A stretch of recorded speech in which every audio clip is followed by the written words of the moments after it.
Guys, oke. Jadi di video kali ini kita bakal ngebahas ini ya. Banyak yang nanyakin gue soal masalah Jikuntul, oke?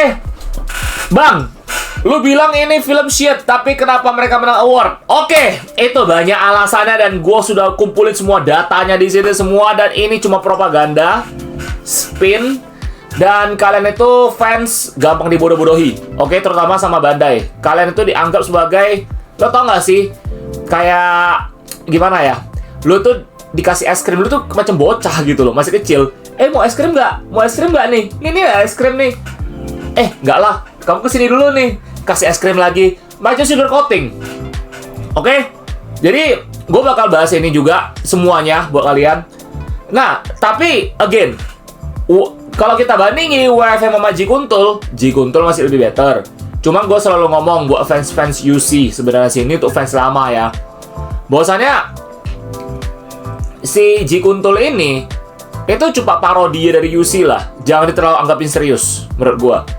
Ya, gua dari awal gua udah ngomong jangan terlalu tanggapi serius serial satu ini. Kalau lu tanggapi serius, ya sampah cuy sebenarnya sih. Anomali nggak jelas, trisam-trisaman gitu loh ya. Karena UC itu lebih ke fuckboy daripada trisam gitu loh ya. Sedangkan UG-nya aja juga kayak mati rasa gitu loh. Nggak ada aktivitasnya, nggak ada reaksinya sama sekali. Dideketin dua cewek juga diem aja gitu loh ya. Masih better kayak siapa lah ya, kayak mungkin Gundam X2, Asemu gitu, atau mungkin siapa, kan lebih enak, lebih brutal gitu loh kan. Ini kayak macam slice of life man gitu loh. Lu nggak jauh beda kayak film anime kayak Plastic Memories lah, terus film anime mecha sci-fi yang kayak lebih ke romance lah, nggak jauh beda cuy. Ini udah macam universe lain kita ngomong, oke? Nah, jadi yang bikin menang ini siapa sih sebenarnya sih? Jadi boleh dibilang yang bikin mereka menang award itu adalah fans-fans dari Evangelion. Kebanyakan sama FOMO. Udah tuh cuma dua. Era zaman sekarang, digitalisasi ini memang semua pada FOMO.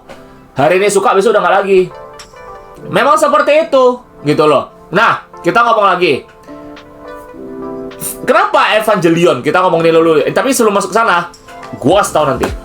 Ini sebenarnya propaganda. Kenapa gue bilang propaganda? Nah, terus kita ngomong masalah Jikuntul juga dulu nih. Jikuntul itu disandingkan dengan si ini loh. Bentar, gue bukain buat kalian dulu ya. Gue ada nih. Masa sama Demon Slayer satu panggung gitu loh. Ini lo tau gak sih, Demon Slayer itu one of the masterpiece. Lo gak bisa gabungin Demon Slayer satu panggung dengan Jikuntul.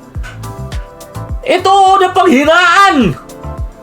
Jikuntul tidak lebih baik daripada Demon Slayer. Enggak, bro. No. Ini udah kayak penghinaan sih menurut gua sih. Demon Slayer tuh lebih baik daripada segala sisi aspek. Kita nggak usah ngomong konsepnya dulu. Dari ceritanya, gue memang nggak nonton. Cuma gue tau sinopsis ya gitu loh. Fansnya lebih banyak lagi, dan itu fans-fans yang freak. Kayak fans-fans dari yang boleh dibilang kayak normis gitu lah. Nah, kalau misalkan ini Jikuntul, ini kan lebih ke FOMO gue bilang sih. Gitu loh. Jadi ini menurut gua ya. Ini bullshit sih menurut gua sih. Oke, ini bullshit sih. Ya.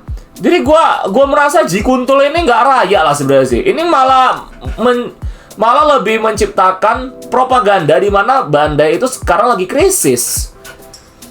Sudah lihat laporan keuangan Bandai belum? Penjualan mereka aja itu turun semua.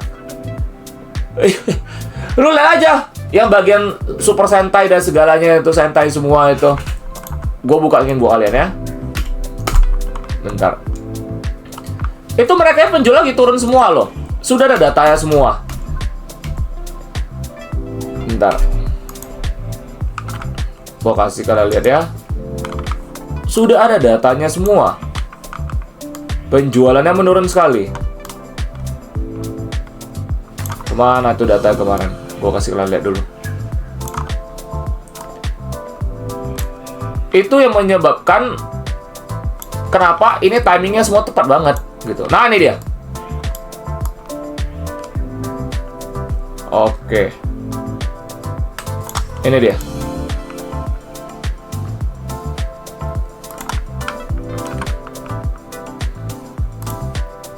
Oke. Gua buka tinggi ya. Ini source-nya dari si Arya The Force Rider nih. Ya oke, ini dia ada upload di sini. Jadi mereka ini mengalami banyak penurunan sebenarnya dari sisi Super Sentai. Oke.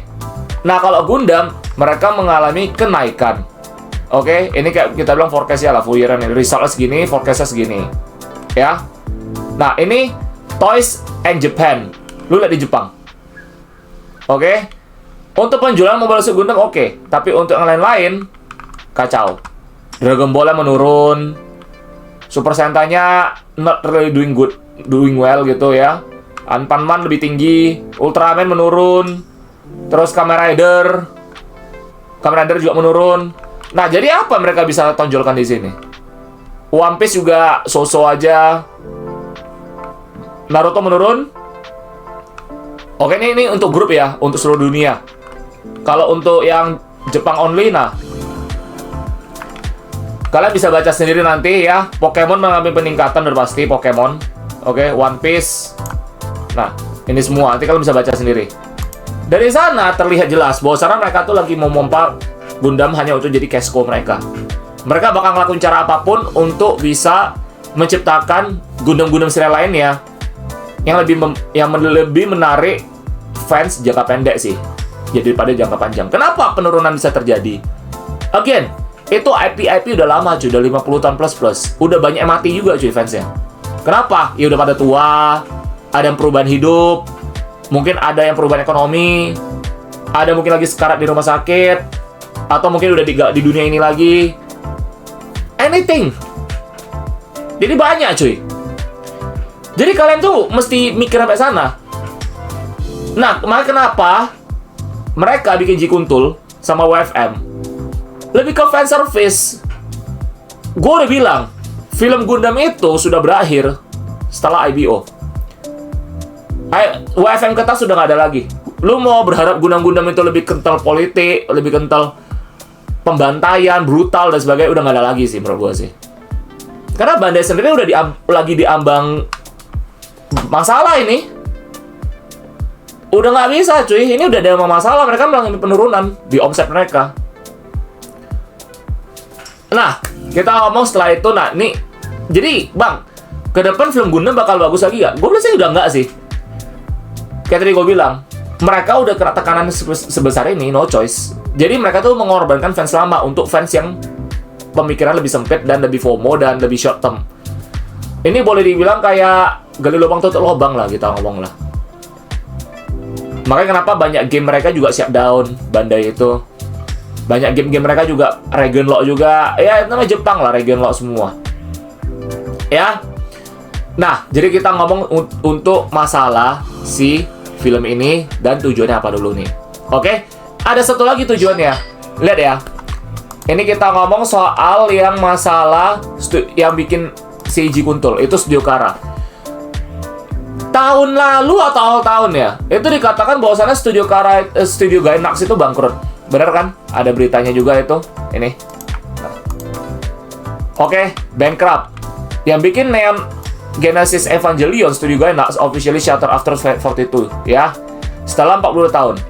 Jadi, presiden dan co-founder Hideki Anno ya, udah wrap bankruptcy proceeding, berarti 40 tahun udah selesai. Studionya sudah official tutup. Pertanyaannya, yang bikin Gainax siapa? Hideki Anno. Yang bikin Studio Khara siapa? Hideki Anno juga. Jadi dia ngapain bikin 2 studio? Kalian nggak mikir sampai sana kan? Lihat ya. Lihat ya. Nah, yang bikin siapa? Hideki Anno. Foundernya siapa? Hideki Anno. Sama dia juga directornya. Loh, kalau gitu kenapa bang? Jikuntul lo bukan si Gainax saya yang buat. Kenapa harus Khara yang buat studio barunya? Tujuannya adalah, ini gue bilang, mereka ngikutin usulan Sunrise. Sunrise karena bikin film, FOMO nggak karuan. Fanservice yang menarik para karbitan. Ya, influencer sok jago lah. Ya, oke, mendadak review dan sebagainya itu semua. Itu ulahnya Bandai semua sebenarnya. Nah, kenapa Studio Khara gitu loh? Kenapa nggak yang lain? Karena Hideki Anno itu punya reputasi yang mentereng di Evangelion. Jadi, Bandai mau memanfaatkan itu. Melalui Sunrise ya manfaatin Hideki Anno. Nah, Hideki Anno sebenarnya di Evangelion punya studio itu Gainax itu udah minus. Kalian bisa cek nanti berita-beritanya, ataupun kalau kalian bisa explore itu laporan keuangan mereka ke studionya, itu bakal keluar semua. Dia udah merasa ini udah nggak bisa lagi perusahaannya ini. Udah diambang kebangkrutan, ya udah kita bikin perusahaan baru, tapi kita numpang projectnya Sunrise.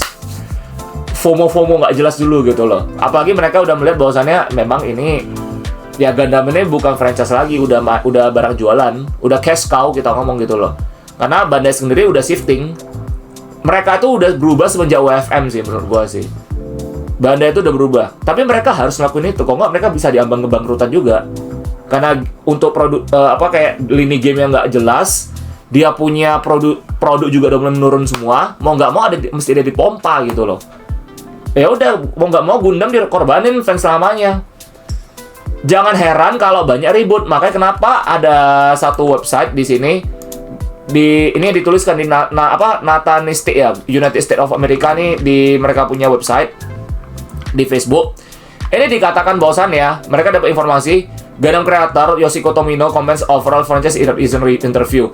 Jadi tahun 2025 memang Tomino ada di interview, dan Tomino sendiri mengatakan, I haven't even looked at any Gundam works made after mine. What was meant to be creation end up turn into a product gitu loh.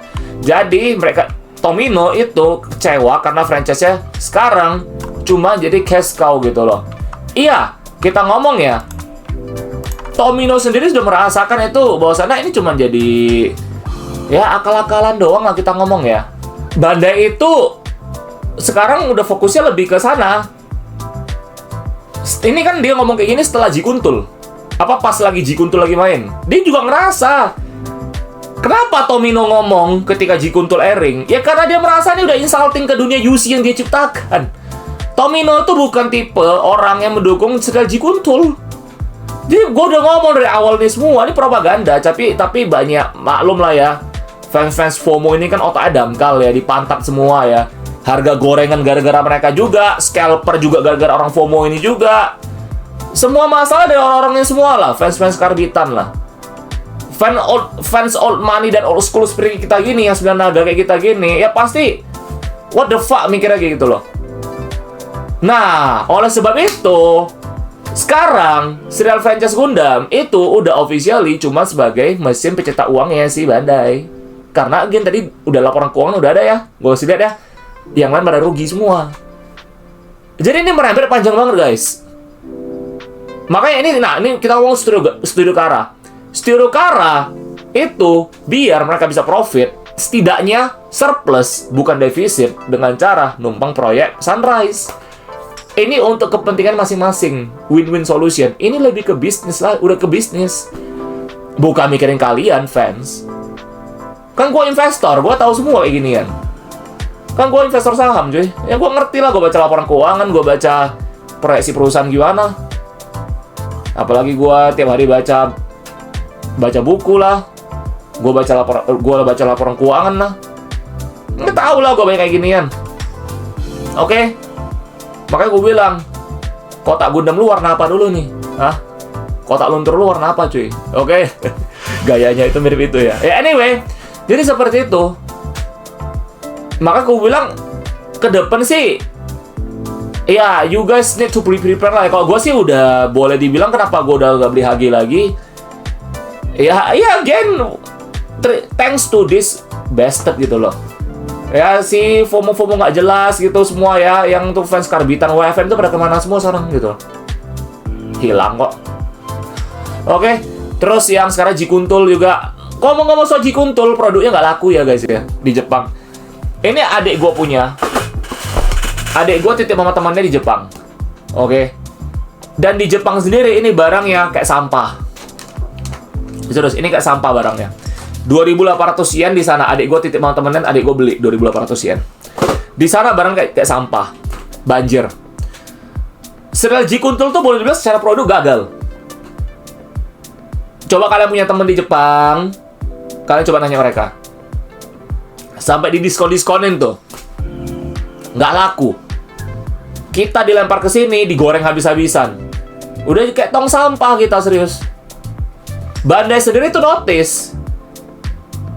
Ya, di Kazakhstan ini udah macam tong sampah fansnya gitu loh. Fans FOMO dan karbitan itu tong sampah bagi mereka. Jadi udah kita jualin, lempar ke sana aja semua. Ya bagi mereka ya FOMO karbitan ini semua orang goblok semua gitu loh. Jadi ya mau gimana? That's the harsh truth. Memang kayak gitu. Makanya gue bilang Prodo nggak laku, tapi anime of the year buat apa? Propaganda. Cuma propaganda itu. That's it. Ini udah penghinaan di dunia anime sebenarnya sih. Penghinaan. Lu satu panggung sama Kimetsu no Yaiba yang dimana mencetak box office dalam sejarah film Jepang setelah Kimi no Na wa gitu kan. That's fucking ridiculous. It's insulting as hell, man. Dan gue sebagai fans Gundam, gue malu sih sebenarnya sih, nggak bangga sih, gue malu sih. Apalagi gue udah ngikutin Gundam udah lama banget, dari sebelum tahun 2000 gue udah ngikutin. Bahkan kalian belum lahir pun gue udah ikutin.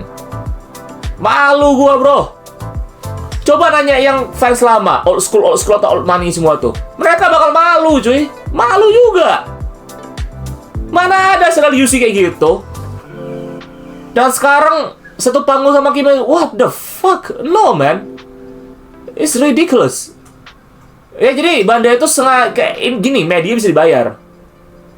Kalau untuk Anime Expo, Bandai bisa bayar orang untuk nge-voting.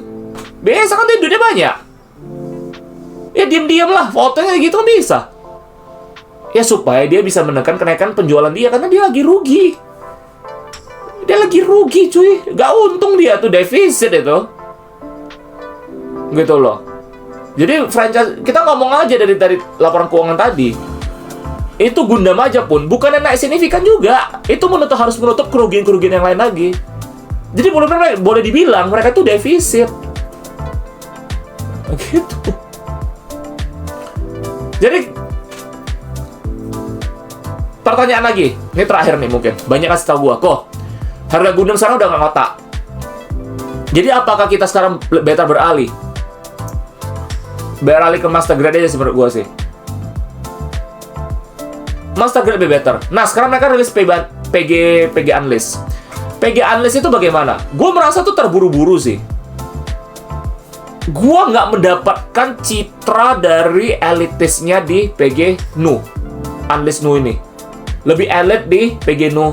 PG Unleashed yang RS78. Kenapa? Gue merasa banyak banget masalahnya ini.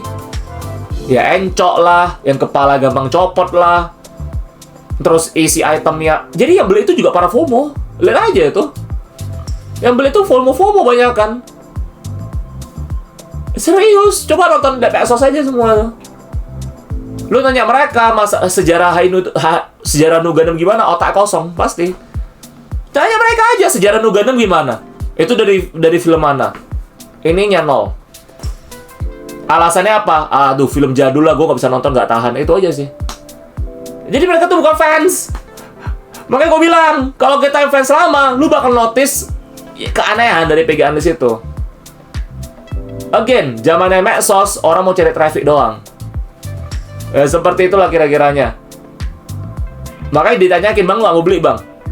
Gue udah bilang, itu 10 juta pun gue beli. Kalau memang worth it. Kalau seperti ini cerita worth it gak? Gue nanya kalian dulu deh. Gue udah lihat banyak banget ya showcase dan sebagainya. Kayak serem-serem di disco gitu loh.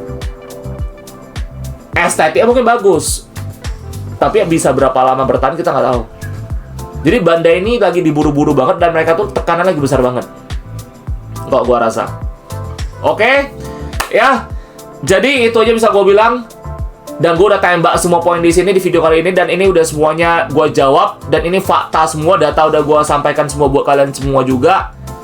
Dan kalian yang fans lama, kita cuma berharap ke depan mungkin Bandai bisa tobat, bisa merilis lagi serial Gundam yang baik seperti sedia kala, bukan FOMO atau ya untuk mereka karbitan gak jelas gitulah. Oke? Karena memang faktanya di luar sana produk mereka juga makin lama makin nggak baik. Menurut gue dari harga, dari serialnya juga kayak gue bilang tadi, Jikuntul juga nggak laku di sana. Banjir, sampai di diskon juga nggak ada yang beli.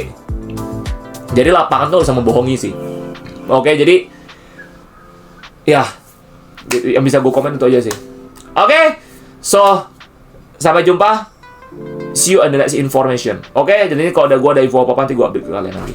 Ya, jadi itu semua. Oke, just enjoy it ya, enjoy the hobby, fuck the noise and everything ya, biarin aja semua di luar sana itu. Gue juga nggak gitu peduli sih. Itu orang-orang yang haus akan validasi. Ya udah, bye bye guys, see you.